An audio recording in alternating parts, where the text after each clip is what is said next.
How to Succeed, or Stepping Stones to Fame and Fortune, by Orison, Swett, Marden.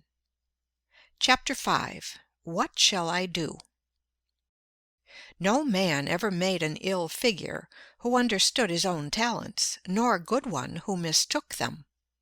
Swift. Blessed is he who has found his work. Let him ask no other blessing. Carlyle. Whatever you are by nature, keep to it. Never desert your line of talent. Be what nature intended you for, and you will succeed. Be anything else, and you will be 10,000 times worse than nothing. Sydney Smith. He who is false to present duty breaks a thread in the loom, and will find the flaw when he may have forgotten its cause. Beecher. I am glad to think I am not bound to make the world go round, but only to discover and to do, with cheerful heart, the work that God appoints. Jean Ingelow. Do that which is assigned you, says Emerson, and you cannot hope too much or dare too much. There is at this moment for you an utterance brave and grand as that of the colossal chisel of Phidias, or trowel of the Egyptians, or the pen of Moses or Dante, but different from all these.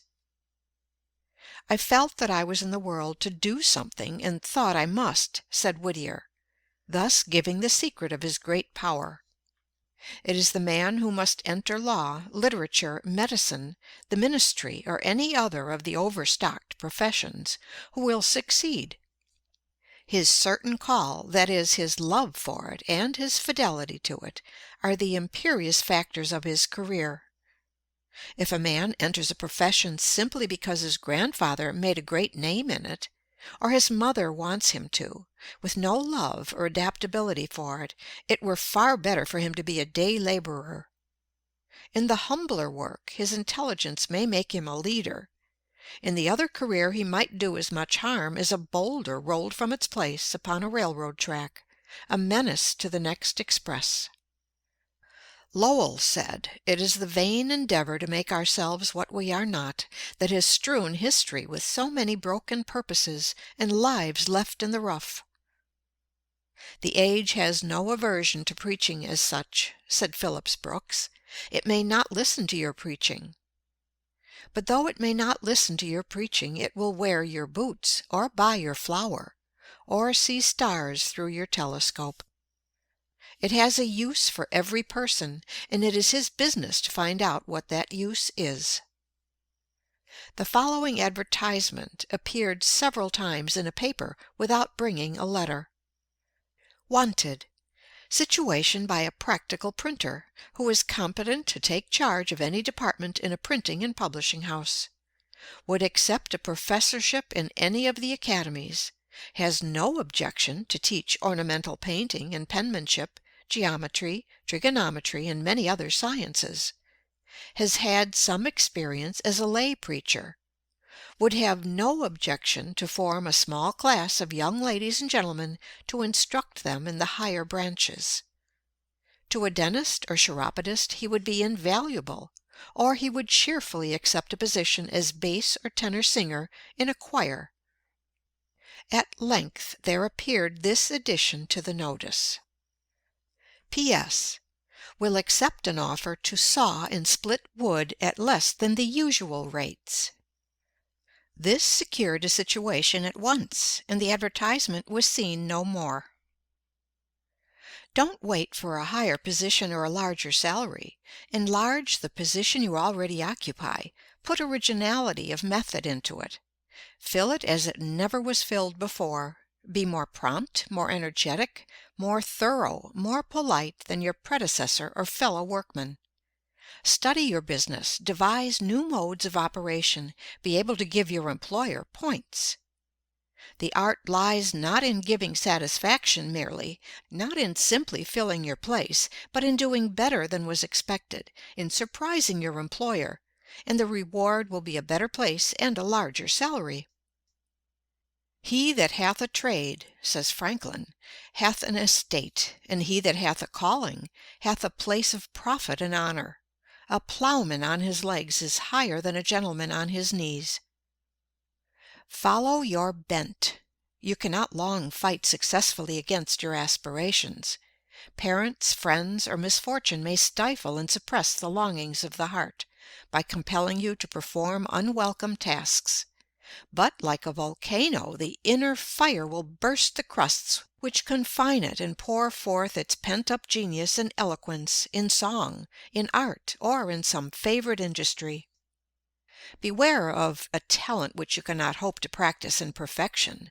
Nature hates all botched and half-finished work, and will pronounce her curse upon it. Your talent is your call. Your legitimate destiny speaks in your character.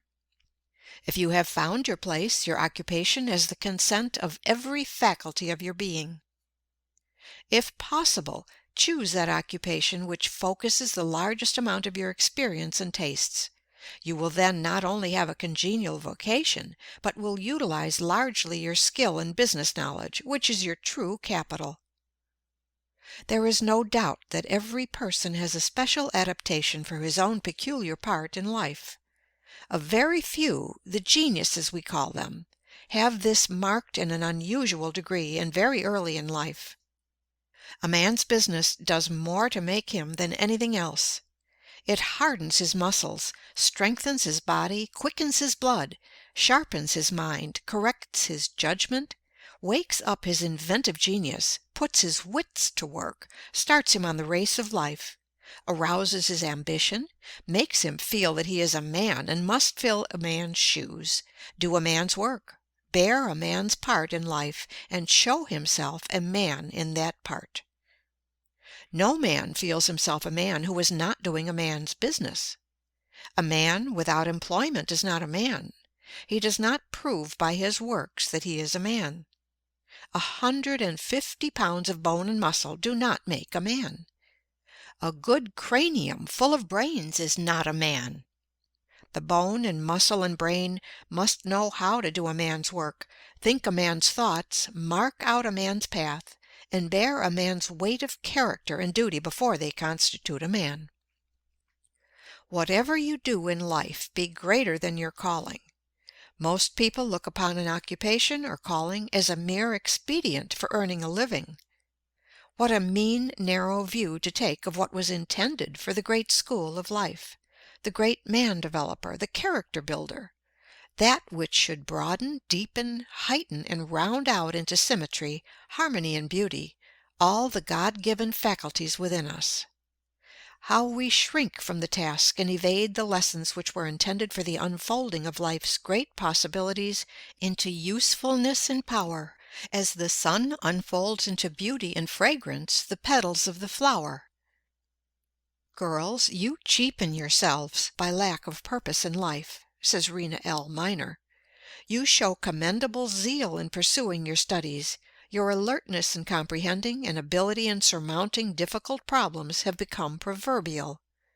9 times out of 10 you outrank your brothers thus far, but when the end is attained, the goal reached, whether it be the graduating certificate from a graded school or a college diploma, for 9 out of every 10 it might as well be added thereto, dead to further activity, or sleeping until marriage shall resurrect her.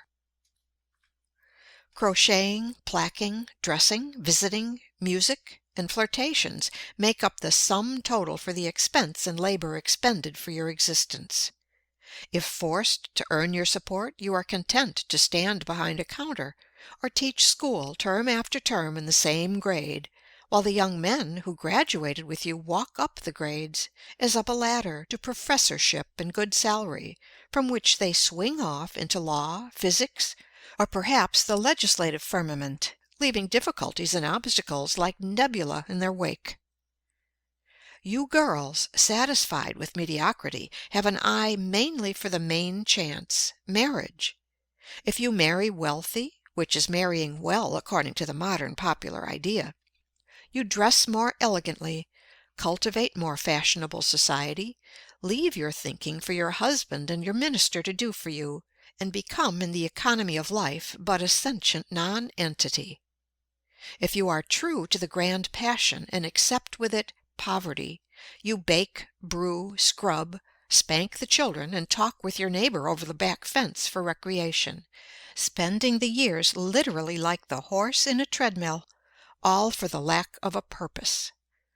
A purpose sufficiently potent to convert the latent talent into a gem of living beauty, a creative force which makes all adjuncts secondary, like planets to their central sun. Choose some one course or calling, and master it in all its details. Sleep by it, swear by it, work for it, and if marriage crowns you, it can but add new glory to your labor. Dr. Hall says that the world has urgent need of girls who are mother's right hand, girls who can cuddle the little ones next best to mama, and smooth out the tangles in the domestic skein when things get twisted, girls whom father takes comfort in for something better than beauty, and the big brothers are proud of for something that outranks the ability to dance or shine in society. Next, we want girls of sense. Girls who have a standard of their own regardless of conventionalities, and are independent enough to live up to it. Girls who simply won't wear a trailing dress on the street to gather up microbes and all sorts of defilement. Girls who don't wear a high hat to the theater or lacerate their feet with high heels and endanger their health with corsets. Girls who will wear what is pretty and becoming and snap their fingers at the dictates of fashion when fashion is horrid and silly. And we want good girls, girls who are sweet, right straight out from the heart to the lips, innocent and pure and simple girls, with less knowledge of sin and duplicity and evil doing at 20 than the pert little schoolgirl of 10 has all too often. And we want careful girls and prudent girls who think enough of the generous father who toils to maintain them in comfort, and of the gentle mother who denies herself much that they may have so many pretty things, to count the cost and draw the line between the essentials and non-essentials. Girls who strive to save and not to spend. Girls who are unselfish and eager to be a joy and a comfort in the home, rather than an expense and a useless burden. We want girls with hearts, girls who are full of tenderness and sympathy, with tears that flow for other people's ills, and smiles that light outward their own beautiful thoughts. We have lots of clever girls and brilliant girls and witty girls. Give us a consignment of jolly girls, warm-hearted and impulsive girls, kind and entertaining to their own folks, and with little desire to shine in the garish world. With a few such girls scattered around, life would freshen up for all of us, as the weather does under the spell of summer showers. End of chapter 5.